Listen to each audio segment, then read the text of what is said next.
और सबसे पहले एक बड़ी खबर, चुनाव आयोग की प्रेस कॉन्फ्रेंस है। आज दोपहर में 3:30 बजे चुनाव आयोग की प्रेस कॉन्फ्रेंस होगी। महाराष्ट्र और झारखंड चुनाव की तारीखों का ऐलान किया जाएगा। यूपी उपचुनाव के लिए भी तारीखों का ऐलान हो सकता है। यूपी में 10 सीटों को लेकर उपचुनाव होना है। ये बड़ी खबर इस वक्त हम आपको दे रहे हैं, जहां पर महाराष्ट्र चुनाव की तारीखों का भी ऐलान हो सकता है। और यूपी की बात करें तो 10 सीटों पर उपचुनाव होना है।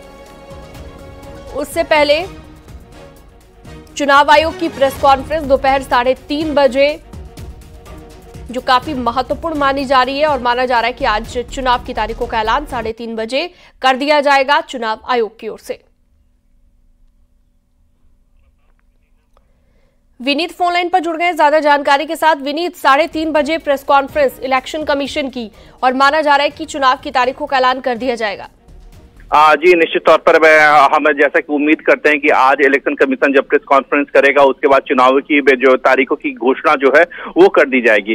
सबसे महत्वपूर्ण बात यह मानी जा रही है कि झारखंड और महाराष्ट्र को लेकर के चुनाव की घोषणा जो है वो की जाएगी। लेकिन अगर हम राजस्थान के व्यू पॉइंट से देखें तो राजस्थान को की 7 सीटें हैं, उसको लेकर के चुनाव की घोषणा जो है वो की जाएगी। वहां पर उपचुनाव होने हैं, उसको लेकर के घोषणा की जाएगी। इसके साथ साथ उत्तर प्रदेश जो है वो काफी महत्वपूर्ण हो जाता है।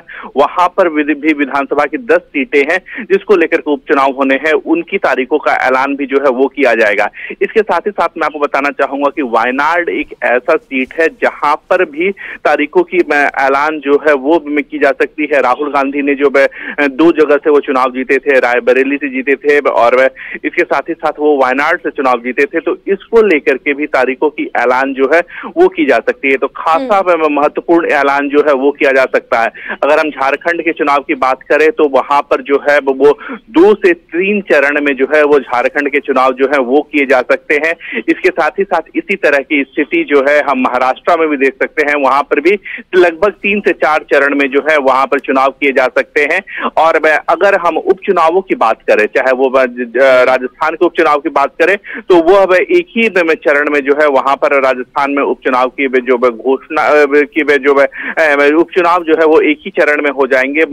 यही उम्मीद हम उत्तर प्रदेश में भी करते हैं कि चुनाव आयोग जब वहां पर उपचुनाव करवाएगा, उसकी तारीखों का ऐलान करेगा, तब वहां पर भी जो उपचुनाव है वो एक ही चरण में हो जाएंगे। लेकिन जब चुनाव आयोग, जो हमारे सूत्र हमें बता रहे हैं, अगर जब चुनाव आयोग जो है चुनाव की तारीखों की ऐलान करेगा, उस समय कुछ पर्व जो है वो आएंगे। चाहे हम बात करें दीपावली की बात करें, वो काफी महत्वपूर्ण हो जाता है। देव दीपावली की बात करें उत्तर प्रदेश के लिहाज से वो भी काफी महत्वपूर्ण हो जाता है। छठ पर्व जो है वो झारखंड के तारीखों के ऐलान को लेकर के भी काफी महत्वपूर्ण हो जाता है। साथ ही साथ अगर हम बात करें कि बिहार की महाराष्ट्र में भी कई प्रवासी लोग रहते हैं जिनका वोटर जो है वो महाराष्ट्र में वोट करते हैं, लेकिन कहीं ना कहीं वो बिहार में से संपर्क में आते हैं, झारखंड से रहते हैं। तो इन चीजों का भी ध्यान जो है वो रखा जाएगा कि दीपावली का पर्व हो या फिर छठ का पर्व हो, देव दीपावली का पर्व हो, इसके जो है वो ध्यान में रखा जाएगा। लेकिन एक महत्वपूर्ण बात यहाँ पर जो हमें जानकारी मिल रही है कि दिसंबर के पहले हफ्ते तक पूरी चुनावी प्रक्रिया जो है वो पूरी कर ली जाएगी। चलिए, अब देखना होगा कब चुनाव की तारीखों का ऐलान किया जाता है। और बहुत शुक्रिया आपका, विनीत कुमार हमारे साथ जुड़े हुए थे, हमारे सहयोगी।